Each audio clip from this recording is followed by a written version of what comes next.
Голем дел од Скопско Рачиново и денеска е без струја, откако во понеделникот настанала хаварија во системот поради огромното оптоварување на трансформаторите од диви приклучоци на мрежата. Денеска рачиновци излегоа на протест пред канцелариите на ЕВН во Скопски Бутел. Меѓу нив беше и градоначалникот од редовите на ДУИ Ридван Ибраими. Ја обвинија компанијата за неажурност во решавање на проблемот и побараа веднаш да се санираат дефектите. Од ЕВН пак соопштија дека во моментот не е безбедно да испратат своји екипи на терен, бидејќи се цел на вербални и физички напади од локалното население.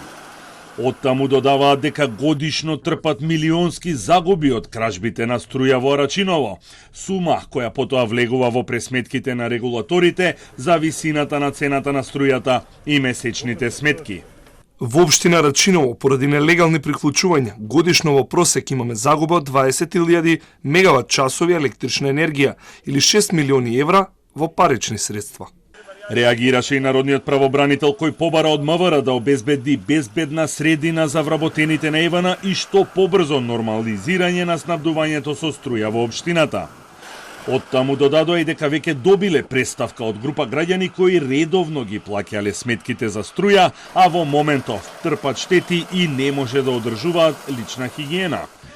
Кражбата на струја не е единствениот проблем во општина Рачиново, бидејќи локалните власти со години наназад воопшто не наплаќаат данок на имот, со образложение дека не располагаат со база на податоци на даночни обврзници.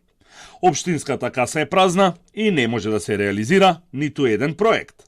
Владата вчера одлучи од државниот буџет да издвои 1,1 милион евра за општина Рачиново, пари кои ќе бидат наменети за санирање на канал за отпадни води.